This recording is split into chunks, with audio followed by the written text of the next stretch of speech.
Assalamualaikum warahmatullahi wabarakatuh. Salam dan bahagia Bapak Ibu Guru. Berjumpa kembali dengan saya Umi Prihatin, calon guru penggerak angkatan 9 dari SMP Negeri 100 Jakarta, DKI Jakarta. Video ini merupakan koneksi antar materi dari modul 2.1 tentang pembelajaran berdiferensiasi. Apa itu pembelajaran berdiferensiasi? Pembelajaran berdiferensiasi adalah usaha guru dalam menyesuaikan proses pembelajaran di kelas untuk memenuhi kebutuhan belajar individu murid. Pembelajaran berdiferensi adalah pembelajaran untuk mendukung semua murid di kelas kita. Maksudnya adalah setiap anak itu unik. Mereka punya kelebihan dan kekurangannya masing-masing, begitu pula dengan minat, gaya belajar, kebiasaan, pola pikir, kemampuan literasi, dan lain-lain. Pasti berbeda kan? Nah, disinilah diperlukan usaha guru untuk dapat memenuhi kebutuhan murid belajar yang berbeda-beda agar mereka merasa nyaman saat belajar di kelas dan tentunya tujuan pembelajaran dapat tercapai. Lalu, bagaimana ya caranya untuk dapat melakukan pembelajaran berdiferensiasi di kelas?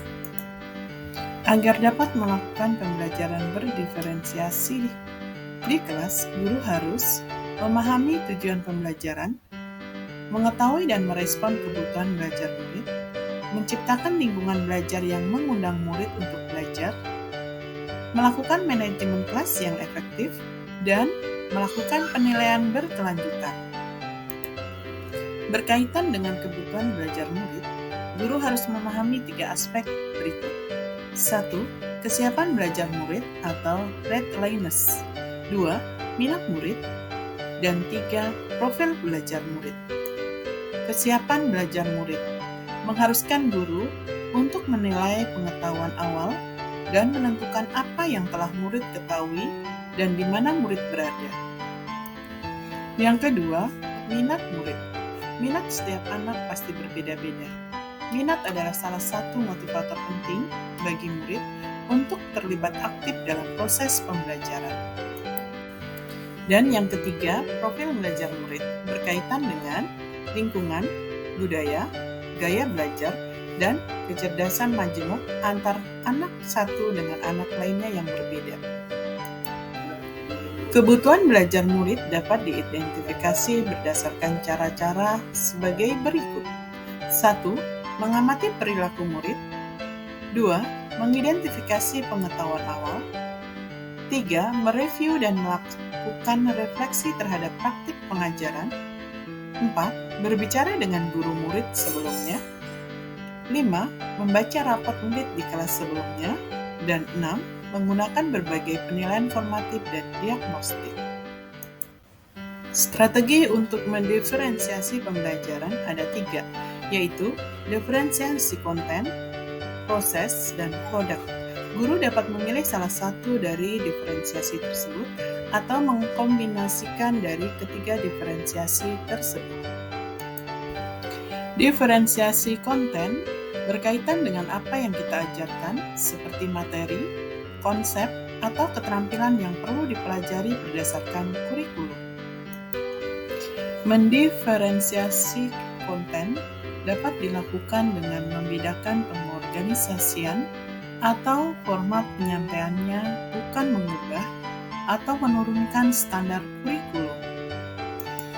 Diferensiasi proses berupa kegiatan yang memungkinkan murid berlatih dan memahami atau memaknai konten dengan cara membedakan proses yang harus dijalani oleh murid. Dan diferensiasi produk merupakan bukti yang menunjukkan apa yang murid telah pahami dengan cara membedakan atau memodifikasi produk sebagai hasil belajar murid, hasil latihan, penerapan, dan pengembangan apa yang telah dipelajari. Lalu, adakah keterkaitan antara modul pembelajaran berdiferensiasi dengan modul-modul yang lain? Tentu saja ada.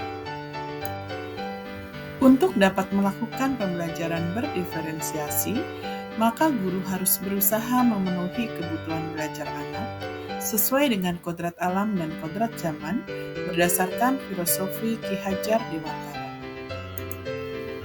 Dalam melakukan pembelajaran berdiferensiasi, seorang guru penggerak harus berpihak pada murid, reflektif, mandiri, kolaboratif, dan inovatif untuk menciptakan pembelajaran berdiferensiasi agar dapat memenuhi kebutuhan murid.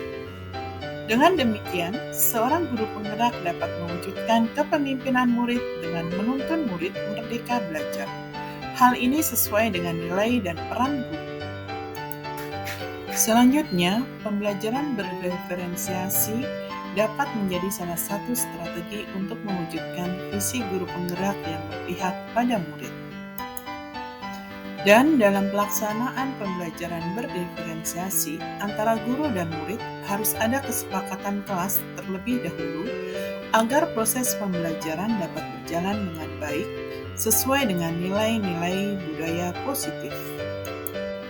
Demikian pemaparan koneksi antar materi modul 2.1.